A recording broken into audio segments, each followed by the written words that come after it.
Well, it's the 1st of July and for me that means I get my tomato seeds started. Some people think I'm crazy, but for us it means we usually are picking our first tomato in the tunnel house the week of Christmas. I'm hoping you can't hear the rumbling happening in the background. That's my husband using the generator to cut some firewood. I've got some seed raising mix that I bought. I do have a recipe for making your own if you want to check it out up here, but this one I've just bought it because I wanted to get it done today because it's a beautiful day and I feel inspired to do some gardening. The other thing I've got is some old seed raising trays. They're not the cleanest in the world. The spiders have had a field day making nest webs all over them, but that's alright, they'll be perfectly fine for what we need. Whoop. The other thing I've got are these oblong trays which happen to fit perfectly on our windowsill, which will be where I'm raising these tomatoes. I'm just going to go ahead and fill these up with some of this potting mix. I know some people nut on endlessly about sterilising your pots and everything, but honestly I've not had any diseases in these pots and they've been used so many hundreds of times from home. I probably should have rinsed them, but I haven't and I'm not going to.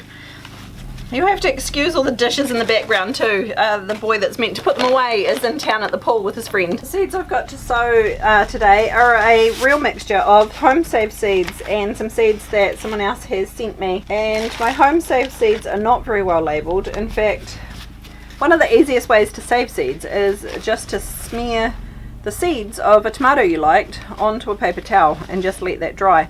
The problem with this is I didn't write on it like I usually do, so I don't know what that is actually seeds for. I suspect it's artisan blush. It might be tangella.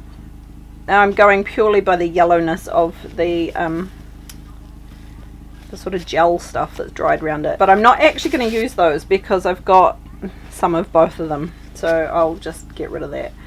So if you're going to save your own seeds, be sure to actually label them. Tomatoes, like most seeds, like a good firm base, so make sure you actually push the potting mix down in there nice and firmly. You might wonder why on earth I'm doing this in my messy kitchen, not in my lovely tunnel house, and that is because tomatoes need a soil temperature of around 18 degrees to germinate. Peppers definitely need it. Tomatoes, definitely prefer the warmer soil, and so I grow these next to our fire on the windowsill, so if the fire's not on then the sun's streaming in, and generally speaking our living space keeps pretty close to that 18 to 22-ish degrees Celsius, which is this in Fahrenheit, have no idea. Every year I have been growing these since we've lived here on the windowsill and it has worked really well. You might remember at our other house we had a heated propagation table which I would set the soil temperature over there at sort of about 18 degrees Celsius, and that worked really brilliantly. It meant it was sort of a set and forget sort of system, but I had to leave that there when we moved, so it's still there. Hopefully the new owners will be able to use it. Exciting news, we have finally sold that house, which is very exciting. Back to what I was talking about, I don't remember. Oh, I know. I was going to put some of these wee magnets in underneath my tomato plants. I did an experiment a while ago, and if you want to check it out I'll put it up here for you to have a look, showing germination of seeds and how much faster they do it when you put the south side of a magnet facing up underneath the plants. And it was significant enough that I'm actually going to do it with my tomatoes, but I don't have enough magnets to do all of the plants, so I think I might do half of them and we'll see what difference it makes over the coming week. Sowing tomato seeds, very simple, very similar to sowing any other seed. I usually will sow multiples to start with in each of these little cells, and then once they sort of get to, what's that, an inch and a half high, maybe 30 to 40 millimeters tall, I tend to split them up and put them in their own little pottles, and then they grow way better. So we'll get on and get some of these seeds in the ground. Sowing seeds is really easy. The big trick is make sure you label them. The amount of tomato plants I have put out having absolutely no idea what they are because I didn't label them. Significant numbers. So these are some old San Marzano seeds that my old neighbour from our other house gave to us. And they look like they're still good. So I'm going to use some of those, and then I've saved some fresh from this season.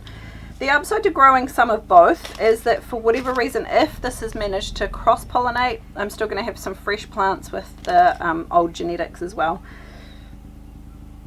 So I just put 4 to 6-ish in each cell, knowing that some of them won't germinate and some of them will, and then I can pop them on.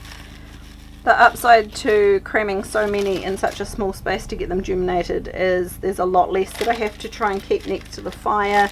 There's a lot less that I have to try and keep evenly moist. And the San Marzano is my main canning tomato, so I try and grow a decent number of them. I'm also actually trialing a thing in the tunnel house this year. I discovered last year that my tomatoes that had self-sown, so just random fruits that had fallen to the ground, they grew vastly more vigorous, had significantly less disease, they grew earlier, and I got the earliest fruit off them. So this year what I've done is gone around every single stalk and grabbed one of the latest fruit off, ripe latest fruit, not a green one.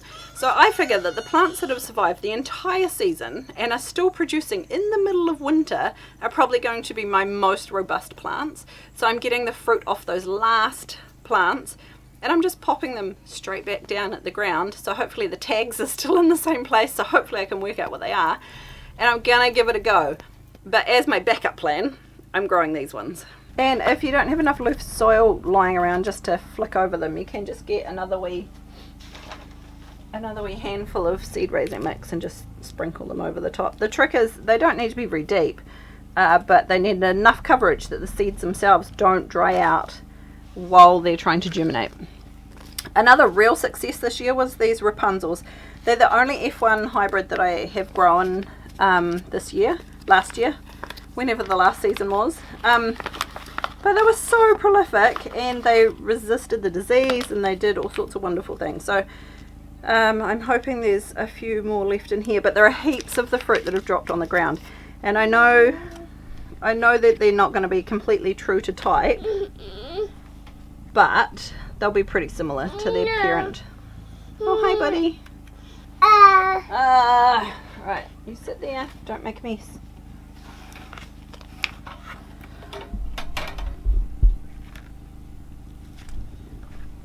This is the little goose that is the reason the videos have slowed down. No, we can't put that in there. So these are some seeds that someone sent me. They had a friend that was after a particular chili pepper that I happened to be growing.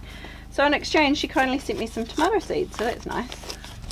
And this is why Mummy does the gardening on a Sunday when Daddy's home. Yuck. What's yuck? Has it got dirt on it? Nope, I've got a tomato seed behind my nail and I don't know what it is. No! Stop!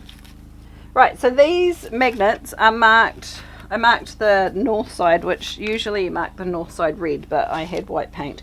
So I'm going to put them all south side up. Wow! Underneath all of these. Right, where was I? I'm going to put these on. What did he do with that whole other roll of them? Maybe he didn't bury them somewhere. Oh, there they are. What I'm hoping to do is cover this whole tray in them, and then we'll hopefully get a fairly good comparison, this tray versus another tray. I do have some more magnets somewhere, so I'll have to find them. But I'll make sure this whole tray, everybody gets a wee magnet, and then the other tray won't. And then we'll be able to compare them. There are a few tomatoes that I definitely grow every year. San Marzano, obviously, because I prefer them to can. I've had some success with the Amish paste, but San Marzano I have found just works so much better for me. Artisan Blush I love. They are my favourite hands down tomato ever. They're sweet, they're tangy, they are prolific, they're beautiful, they're like yellow, sort of long shaped with pink stripes up them. They're really pretty, and just the taste is really there. We always grow a red cherry of some description. This year and last year we've done Rapunzel, which I've been really happy with. And then I usually try a few new varieties in case there's some that I've missed. Oh, and Tangella, I always grow Tangella. It's a little yellow, slightly bigger than a cherry, a bit smaller than a slicer. And I really love the flavour of them as well. We'll often grow a Cherokee Purple. We're not huge beefsteak tomato eaters, but I do find they can really well, and for the odd time you're having a burger or a really big tomato sandwich, they are perfect for that. Last year I tried the Burpees Long Keeper. I didn't have any success with those at all. I'm going to try them again later in the season rather than right up at the beginning. This is my favourite way of storing my seeds. They are just photo boxes, and they work perfectly for seed holding, and they come in packs. This one was rainbow, but I've made all the warm colours for me are my warm season crops, and the cool colour ones are my cool season crops. Thanks for joining me today. I'm really glad to be back on board. If you have any things that you'd like me to go over with seed starting, please put them in the comments down below and I'll do my best to cover them in the coming weeks.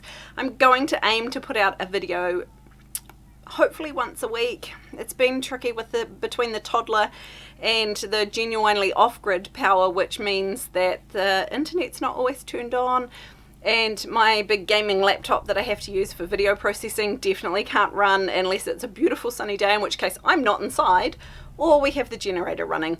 So it just has meant that getting videos out has been put on the back burner really, but I'm keen to get back into it this springtime. And if you want to find out more about that experiment with the magnets, check out the video up here. I'll catch you in the next one.